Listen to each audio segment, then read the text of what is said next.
Mark, you're eating FightHype.com here with Freddie Roach.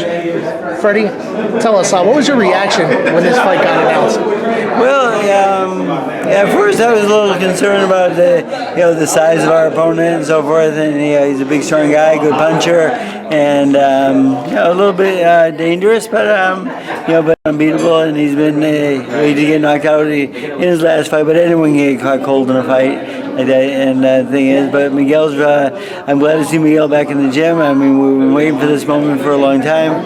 We're back to work now, last 2 days, doing the mitts, and he beat me up a little bit, and he looks really good, and everything's back to normal, back to work. I missed him for about 13 months. He'd been out, and I blew the dust off my body pad that he made me, and he beat the shit out of me yesterday. He's a great puncher still, and we had a great start so far, and we started sparring on Monday, and I got 3 really good sparring partners for the fight so far, and we'll get 3 more on the side afterwards. We'll get better and better, and so I'm looking forward to this. What's his state of mind going into this fight? His state of mind is very positive, very great. He's glad to be back in the gym. He's glad to be back working mitts and so forth. Him and the strength coach are working every morning.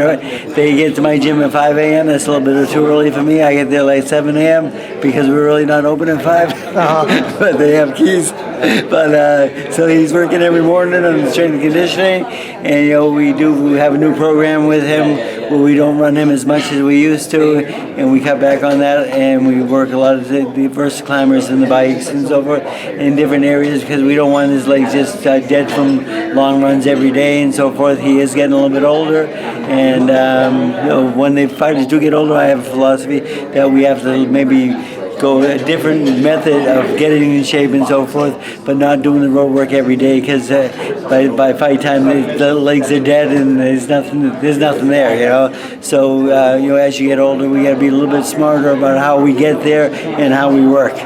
Now, as you mentioned, he is getting a little older. Yeah. How much more does he have left in the tank, beyond this fight? What do you... Well, he still has a lot in the tank, I feel. He's still a very good fighter, and me and him together, we work really well, and I haven't worked mitts with him in 13 months, and he's still fucking there, and the body shots are unbelievable, and I did go home last night and I peed blood like usual with him, so he is a great body puncher, and even that pad looks like it protects me somewhat, but not fully, so, but it's good to be back in the gym with him though, and he has a lot of fight left in him, I'm sure, and this fight, we were in there with a big puncher, and we know not to get caught in exchange with him too long. We can't stay in the pocket too long with this guy. 3-4 punch combinations under and out. They can't stay too long in there because if you do stay too long, he will hit you back.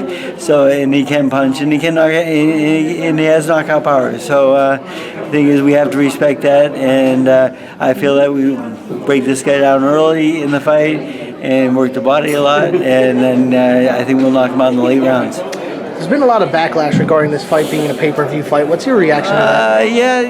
The thing is, pay-per-view is a very fickle thing. I mean, the thing is, there's so few pay-per-view fighters right now that can do well in the business, I mean, we have Manny Pacquiao, who's still, does okay, but not like he used to. And, Canelo's probably the #1 guy out there for pay-per-view right now. He does still have a good audience. Chavez Jr., with the right opponent, could be back in the... So, pay-per-view is fickle, The thing is, but they put it at a price, I think that's affordable, and so I think that was a smart idea, and going to Texas, and Jerry Jones is going to help promote, and he always does because he loves boxing, and he knows how to sell tickets, and I've already been told they've sold like 25,000 tickets already for the live gig, so that's a good sign right there. So maybe people making noise about this, but they just don't want to pay or so forth, but this is the world we live in. Could this set up something potentially in the future for Cotto? Yes.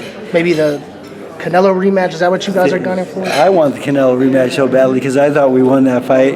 I thought we outscored him easily in that first fight. I mean, the thing is, he might maybe land the better shots and more power shots and so forth, but our game plan was outbox him, and that's what we did, and I think we did a good job of it. But we didn't get the result that time. But then we have Mayweather also, who's like on the fence a little bit. You know, I feel he'll come back, and Miguel beat him up a little bit last time they fought. He'll beat him up a lot, and this time I promise you. So we'll see.